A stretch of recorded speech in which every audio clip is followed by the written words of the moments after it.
jano bi ak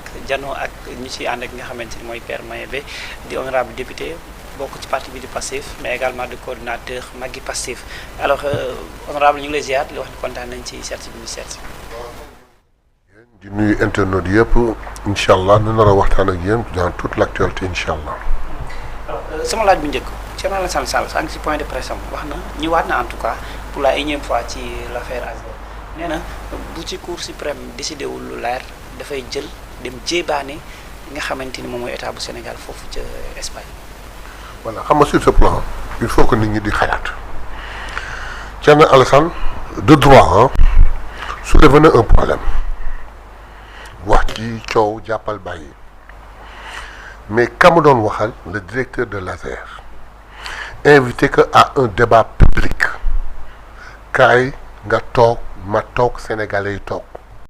ñu wax ci li mu leer ñu jàll ci leneen mais il n'a pas accepté mu jóge fii il est allé jusqu'en Espagne pour man indi na assez d'arguments yoo xam ne bu ñëwee dans un point de presse boo waxee il aura ses raisons ñu toog keroog en réunion en commission pour le budget quand le ministre des Mines est passé le ministre de l'Industrie est passé un député lui a dit que bon écoutez boobu affaire Azer yaa ngi doon coow boobu ba léegi le ministre de l'Industrie est là le directeur de l'Azer est là yaa ngi nii j'espère que tey dina leer en commission mais dafa takk ay bagages am jóg demee noonu ah oui dafa takk ay bagages am jóg demee noonu sinon balaa muy dem dafa poser une question il l'a pas fait au ministre de l'Industrie ou des Mines le ministère concerné c'est au ministère des Finances qu'il a posé la question à savoir dama lay laaj monsieur le ministre des Finances est-ce que ce montant tel a été décaissé ce qui dit que donc lui il ne sait même pas si ce montant a été décaissé ou non bon jàpp na ci benn affaire boo xam ni ça lui donne un nom on en parle dans la presse ça lui donne on le cite Thierno Alassane Sall je crois qu'il est en train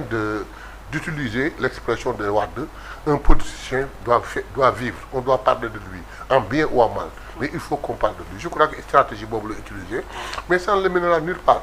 maintenant mon intervention quand il a interpellé le ministre de l'énergie là-bas en plénière parce que nag plénière parce que télévision la ñëpp a ngi seetaan il se permet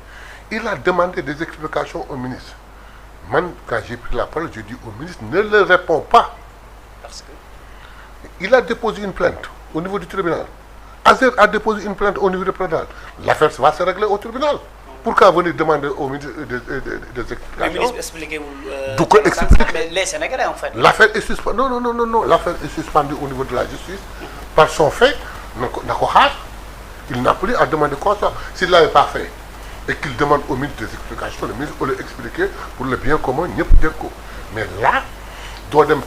porter plainte ñëw ñu porter la plainte ngay ñëw di wut ay arguments ou quelqu'un qui trébuche pour faire parler au ministre j'ai demandé au ministre ne le répond pas. mais le débat n'est pas personnel parce que ministre bi aussi peut-être pour la première fois dinañu gis mu exprimer ci l'affaire Azer. non su fekkoon ni Sénégalais yi comprendre en fait. d'accord su fekkoon ni Thierno Alassane Sall porté wul plainte pour amener l'affaire au niveau du tribunal si la Azer n'avait pas porté plainte Azer ne peut pas porter plainte sans l'aval du ministre le ministre a donné donc accord pour que Azer porte plainte mu nekk ñaari choses suspendues au tribunal il vient maintenant demander au ministre le ministre n'a rien à lui dire attendons moom la ko tontoo attendons au tribunal comme ça chacun va donner ses arguments c'est tout. et les Sénégalais dans tout ça wala Sénégalais ñuy xaar rek décision mais les Sénégalais vont attendre le verdict du tribunal les Sénégalais vont attendre le verdict du tribunal. C'est tout. mais en attendant bëgg na dem Espagne moom pour porter fa plainte. mais en quoi lay porter plainte Espagne nous sommes un pays souverain les choses se passent ici et c'est notre budget c'est l'argent du Sénégal qui est sorti. Oui. Il va porter en Espagne pourquoi. Thierno Alassane Sall dafa mel ni ko jàngul la bu xam ne ma toll nii na dem Nations Unies porter plainte il a déjà porté plainte au Sénégal l'affaire n'est pas encore délibérée mu ñëw taxaw naa day porter ji plainte Espagne c'est quoi ça Thierno Alassane il veut qu'on parle de lui mais. moom bon ñu wax na si en tout cas règlement intérieur bi moom mere na leen si trop en fait et puis visiter na ay villages yu bëri yoo xamante ni dem na ba si ñoom laaj na population bi ndax fii am na courant ñooñu ne ko bon amagul courant bon ndax projet moo fa egseegul wala même dafa jàpp ni bëri na foo leen annoncé ni ngeen fa électrifier te dara am fa. déglul waxin bi nit day am dégg-dégg visité naa ay village di leen laaj ndax fii am na courant. je répète visité naa ay village ba pare di leen laaj ndax fii am na courant village boo dem visité ko du soxla la di nga xam ndax am na courant wala amul courant di nga fekk ay poteau di nga fekk ay kii nga laaj fii ndax am na courant mais nous n'avons jamais dit que village yëpp am na courant on est en train d'électrifier d'une façon exponentielle boo xam ne y a aucun régime qui l'a fait peut-être que village bi mu demoon même ni nga ko waxee baaxul mais peut-être que village bi mu demoon àggagun fa quel est le problème ah nous ne prétendons pas avoir électrifié tous les villages du Sénégal ñooñu il conjugue le verbe patienter nous viendrons incha allah.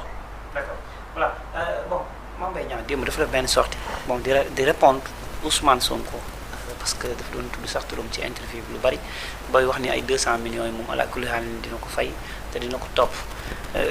nan nga gisee réplique gu Mame Mbaye Niang bu ñu ginnaaw bu ñu déggee annonce ñu ne les avocats d'Ousmane Sonko vont déposer en fait. C'est très normal mais je commence mes propos par répéter la phrase de Ousmane Sonko du jot touche il ne recevra absolument rien pas un seul sou. Maintenant ça c'est entre lui et moi il ne recevra pas un seul sou. Maintenant allons dans l'affaire proprement. Il faut Sénégalais yi may nu xel te déglu ñu sosuñu dañu jël ay fait di teg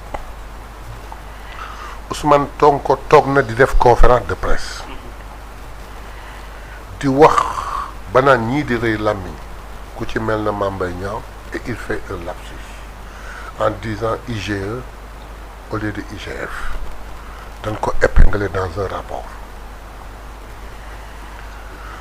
on pousse Mame Mbaye Niang parce qu'on cherchait Ousmane Sonko, on pousse Mame Mbaye Niang à porter plainte pour diffamation.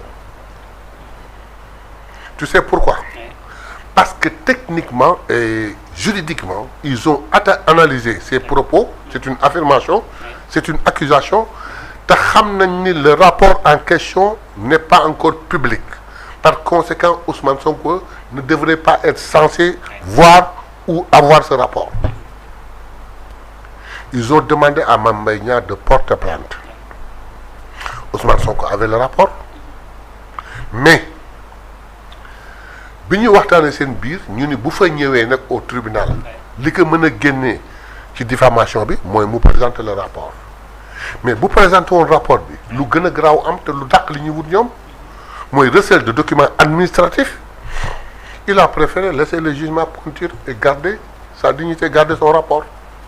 Mais il avait écho du rapport, il savait tout ce qui se passait dans ce rapport. Bien. Le jugement s'est passé en continuance. C'est-à-dire Ousmane n'était pas présent, fait que